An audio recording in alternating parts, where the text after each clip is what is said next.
গত 15 বছর আমরা এক দুঃশাসনের কবলে নির্যাতিত হয়েছি। ছাত্রদের জুলাই আগস্টে ছাত্র এবং রাজনৈতিক কর্মীদের ত্যাগ তিতিক্ষার বিনিময়ে দেশে আবার গণতান্ত্রিক পরিবেশের সৃষ্টি হয়েছে। আমরা আশা করি অতি অল্প সময়ের মধ্যে একটি সুষ্ঠু নির্বাচন অনুষ্ঠিত হবে, যাতে করে বিগত সরকারের যে দুর্নীতি, খুন, গুম ইত্যাদি কলঙ্কজনক অধ্যায় রচিত হয়েছিল তার থেকে জনগণ মুক্তি পাবে। আমরা একটি কল্যাণ রাষ্ট্রের স্বপ্ন দেখি। 71 সালে যুদ্ধ করেছি এমন একটি রাষ্ট্র প্রতিষ্ঠার জন্য যেখানে বৈষম্য থাকবে না, যেখানে সামাজিক সুবিচার থাকবে, সাম্য থাকবে।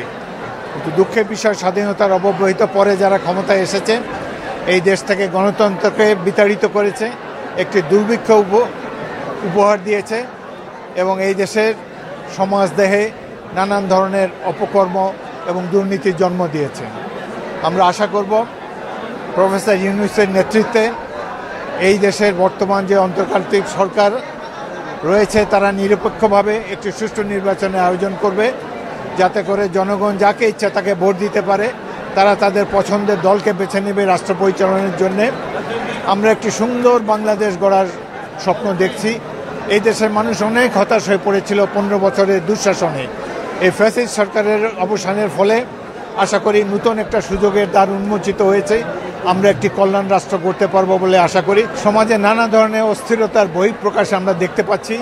কেউ আইন নিজের হাতে নেবে এটা আমরা চাই না। আমরা আশা করব বর্তমান সরকার শক্ত হাতে দেশের আইন শৃঙ্খলা পরিস্থিতিকে পুনরুদ্ধার করবেন এবং এই দেশে গণতান্ত্রিক পরিবেশ সৃষ্টি করবেন।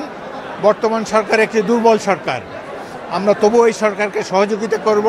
প্রফেসর ইউনূস এই দেশের গৌরব, তার যদিও অতীতের কোনো অভিজ্ঞতা নাই রাষ্ট্র পরিচালনায়।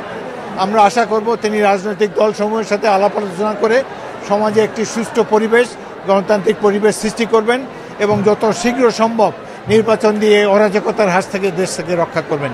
জনমনে অনেক সন্দেহ পড়েছে, বিশেষ করে সরকার প্রধান ছাত্রদেরকে রাজনৈতিক দল গ্রহণ করতে বলেছেন, এটি তার কাজ না। তিনি নিরপেক্ষ থাকবেন এটাই আমরা আশা করি এবং ছাত্রদেরকেও আমি অভিনন্দন জানাই যে তারা দুঃশাসন মুক্ত করার ক্ষেত্রে বলিষ্ঠ ভূমিকা রেখেছে। কিন্তু এখন তাদেরকে পড়ালেখায় ফিরে যেতে হবে, শিক্ষাঙ্গনে শিক্ষার উপযোগী পরিবেশ সৃষ্টি করতে হবে এবং বর্তমান সরকারের আমলে আইনশৃঙ্খলা পরিস্থিতি ঘোরতর অবনতি হয়েছে এবং দ্রব্যমূল্য জনগণের ক্রয়সীমার ঊর্ধ্বে চলে গিয়েছে। আমরা আশা করি সরকার অন্য সব দিকে থেকে মনোযোগ কমিয়ে দ্রুত নির্বাচন দেবার দিকে মনোযোগ দেবেন এবং দ্রব্যমূল্য জনগণের নিয়ন্ত্রণে আসার জন্য প্রয়োজনীয় ব্যবস্থা নেবেন।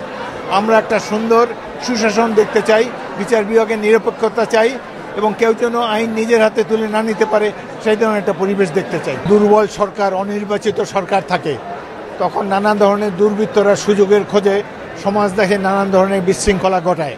তো আমরা চাইব যে এই সরকার শক্ত হাতে তাদেরকে দমন করুক, কেউ যেন আইন নিজের হাতে তুলে নিতে না পারে। এই জন্য সরকারকে বলিষ্ঠ ভূমিকা নিতে হবে এবং পুলিশ বাহিনীর ভূমিকা মোটেই জনগণের শান্তি শৃঙ্খলা রক্ষার পক্ষে সহায়ক নয়, এটাও আমরা লক্ষ্য করছি। পুলিশ বাহিনীকে আরও অ্যাক্টিভ করতে হবে এবং তারা যাতে ভালোভাবে তাদের দায়িত্ব পালন করতে পারে সেই পরিবেশ আমাদেরকে সৃষ্টি করতে হবে।